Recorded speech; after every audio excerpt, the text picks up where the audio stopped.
Story 1. I like camping alone.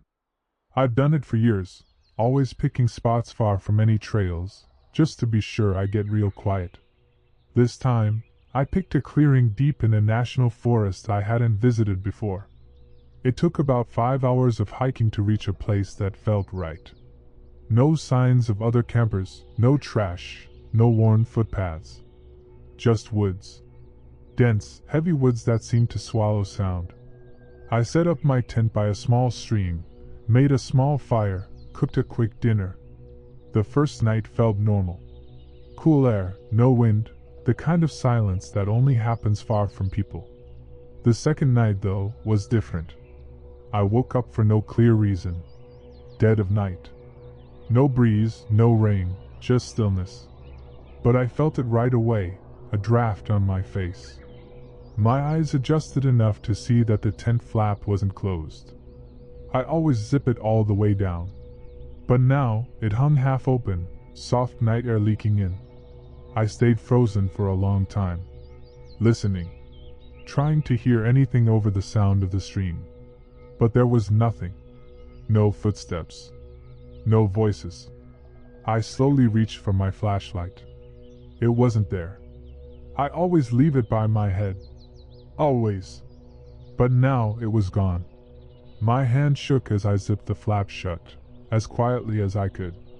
I lay back down, heart pounding so loud I swore it would give me away if someone was out there. I didn't sleep the rest of the night.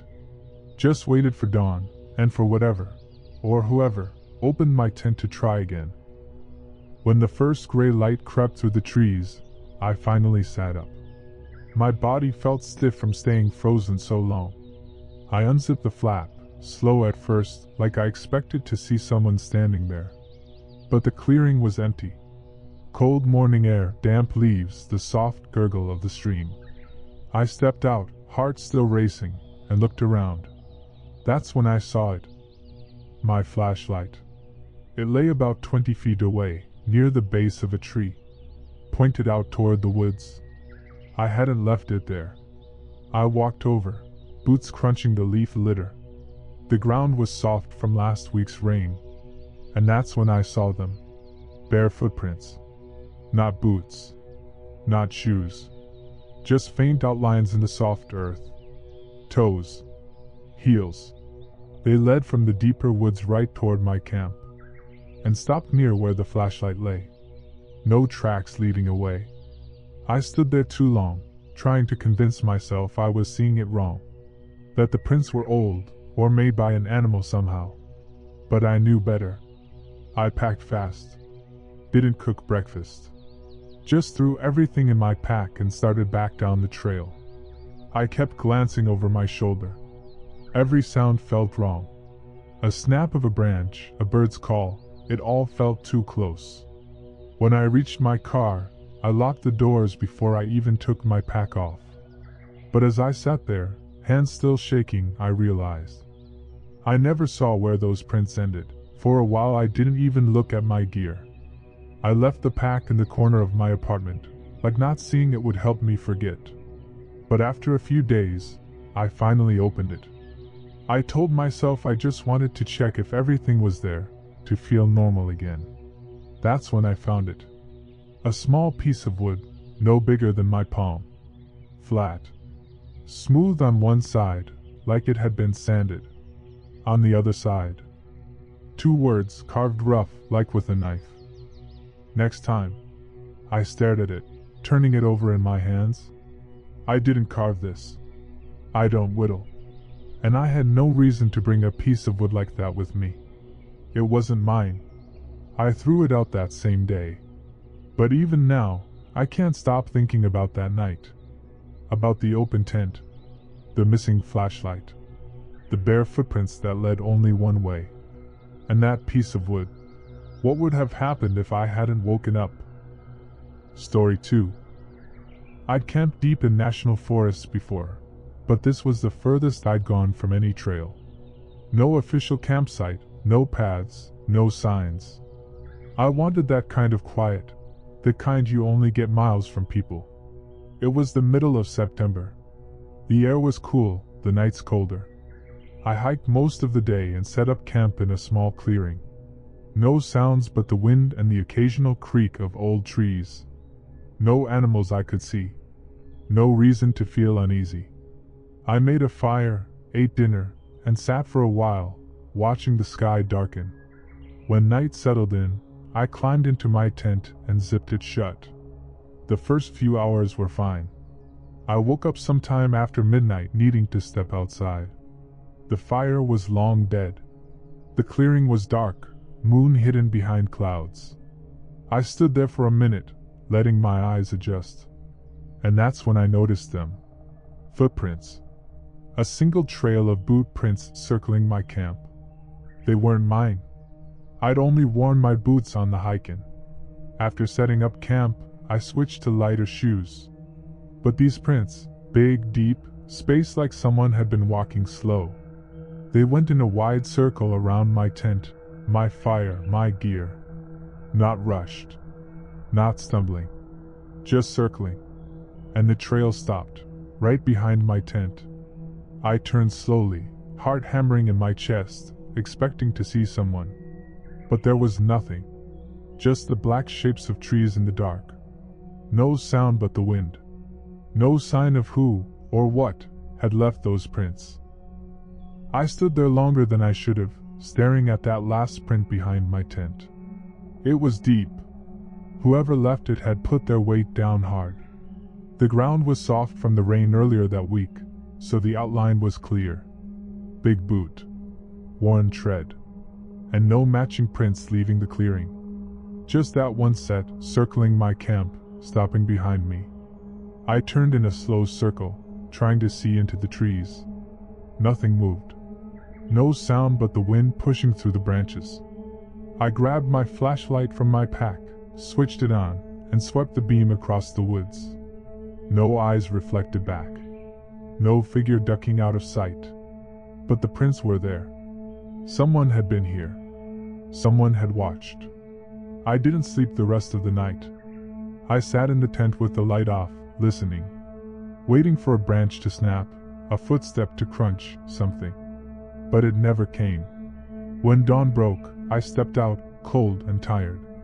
I walked the clearing, following the prints again. Same as before. One slow circle. And a stop behind my tent. Still no tracks leading away. Like whoever it was had come out of the woods, watched, and vanished.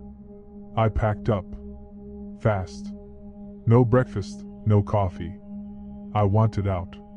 And as I started down the long hike back, I kept checking the trees. But I never saw anyone. Only the feeling stayed.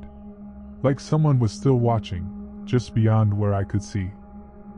The hike out felt longer than it should have.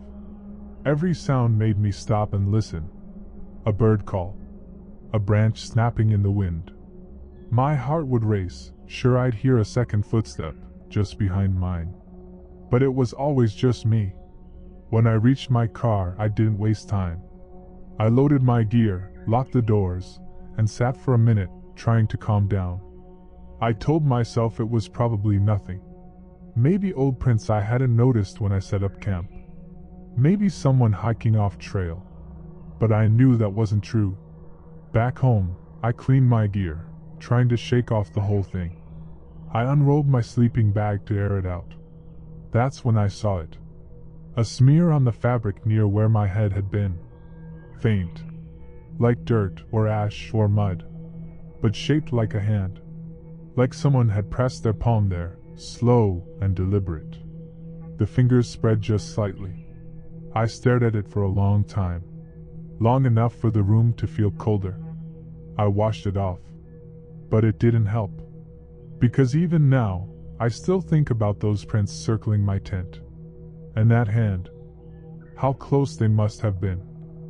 And how long they stood there, watching. Story 3. I was hiking alone, like I usually do on weekends. I'd gone farther than I planned, following a game trail deeper into the woods.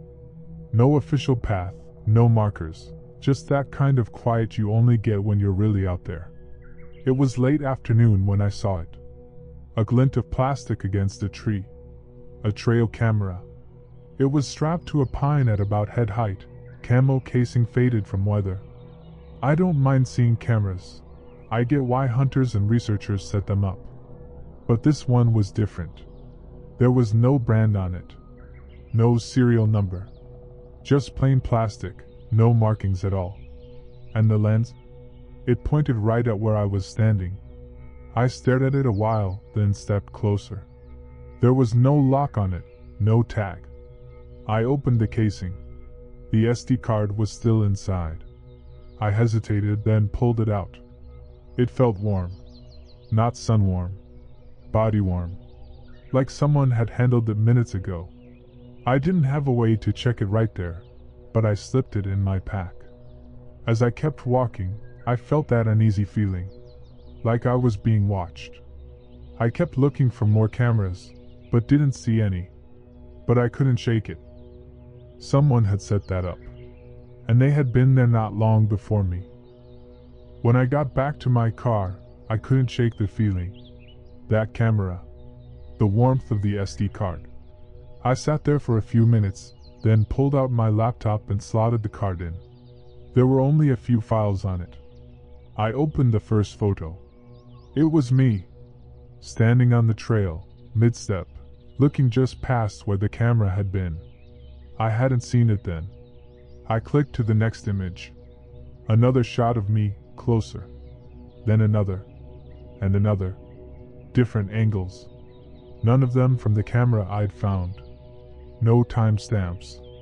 Just photos of me from spots along the trail, like I'd been followed. I scrolled through faster. Every image, me. Walking. Stopping. Looking into the woods. But never looking at the lens. And the last photo. It was of my car. The driver's door closed. But I hadn't closed it yet. I sat there in the seat, staring at that last image, and realized whoever took those photos had been close enough to see me leave, and had already moved on. The end.